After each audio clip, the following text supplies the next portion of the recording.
स्वागत करते हैं आप सभी को हमारे YouTube channel Sunny learning point में। चलिए दोस्तों, आज के इस वीडियो में हम लेकर आए हाई स्कूल के बच्चों के लिए बहुत ही महत्वपूर्ण टॉपिक। तो देखिए दोस्तों, यह जो टॉपिक है वह अर्थालंकार के बारे में, जो अर्थालंकार के कुछ प्रकारों की परिभाषाएं हम आज इस वीडियो में बताएंगे जो हाई स्कूल के सिलेबस में है। तो हाई स्कूल सिलेबस में अर्थालंकार के 3 ही प्रकारों का जो है अध्ययन करना है। वह पहला है उपमा अलंकार, दूसरा है रूपक अलंकार और तीसरा जो है उत्प्रेक्षा अलंकार। इन्हीं 3 अलंकारों का अध्ययन हमारे हाई स्कूल के छात्र करेंगे। तो हम इस वीडियो में इन तीनों अलंकारों की परिभाषाएं और उदाहरण भी बता रहे हैं। तो हाई स्कूल के बच्चे हमारी इस वीडियो को अंत तक जरूर देखें। यदि वीडियो आपको अच्छा लगे तो अपने दोस्तों के साथ शेयर भी जरूर करें। तो चलिए दोस्तों, हम पहले जानते हैं जो हमारा उपमा अलंकार है उसकी परिभाषा को। देखिए दोस्तों, जो हमारा उपमा अलंकार है उसकी परिभाषा कुछ इस प्रकार से है। जब किसी वस्तु का वर्णन करने के लिए उससे अधिक प्रसिद्ध वस्तु से,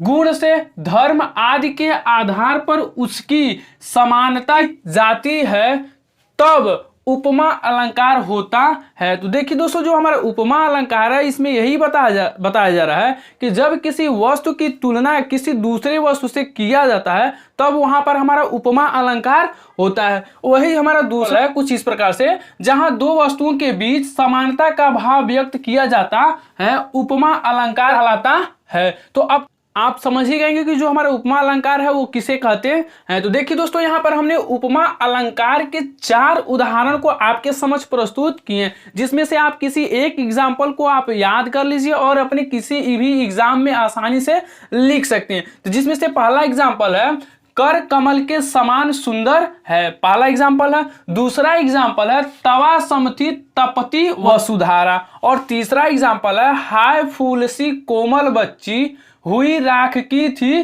ढेरी, तीसरा एग्जाम्पल है। और चौथा एग्जाम्पल जो बहुत ही आसान है, आप याद भी कर सकते हैं, पीपर पात सरिस मन डोला। इस प्रकार हमने जो हमारा उपमा अलंकार है उसके पूरे 4 एग्जाम्पल को हमने आपके समझ प्रस्तुत किए हैं। अब हम जानते हैं जो हमारा रूपक अलंकार है उसकी परिभाषा को। देखिए दोस्तों, रूपक अलंकार की भी परिभाषा हमने यहाँ पे लिखा दिया है। जब उपमेय और उपमान में भेद होते हुए भी दोनों में समानता की जाए और उपमेय को उपमान के रूप में दिखाए जाए तो रूपक अलंकार होता है। तो देखिए दोस्तों, जो यहाँ पर हमने बात की है उपमेय और उपमान की। तो जो हमारा उपमेय होता है कहते हैं कि जिस वस्तु की हम तुलना करते हैं उस वस्तु को हम उपमेय कहते हैं, और जो हमारा उपमान है उसको हम कहते हैं जिस वस्तु से हम उसकी तुलना करते हैं वह हमारा उपमान होता है। तो इस प्रकार जब दोनों में हम समानता करते हैं तो यहाँ पे उपमेय और उपमान के रूप में दिखाए जाए तो क्या होता है, रूपक अलंकार होता है। तो अब हम जानते हैं जो हमारा रूपक अलंकार है उसके उदाहरण को। तो हमने रूपक अलंकार के 4 उदाहरण को भी यहाँ पर प्रस्तुत किया, जिसमें से आप किसी एक एग्जाम्पल को आप अपने एग्जाम में लिख सकते हैं। तो पहला एग्जाम्पल है माया मैं तो चंद्र खिलौने लय हो, और दूसरा है आए महंत बसंत, और तीसरा है एक राम घनश्याम हित चातक तुलसीदास, और चौथा जो उदाहरण है चरण कमल बंदो हरि राई। तो यहाँ पे हमने रूपक अलंकार के भी 4 उदाहरण को आपके समझ प्रस्तुत किए हैं, जिसमें से आपको किसी एक ही उदाहरण को याद करने हैं।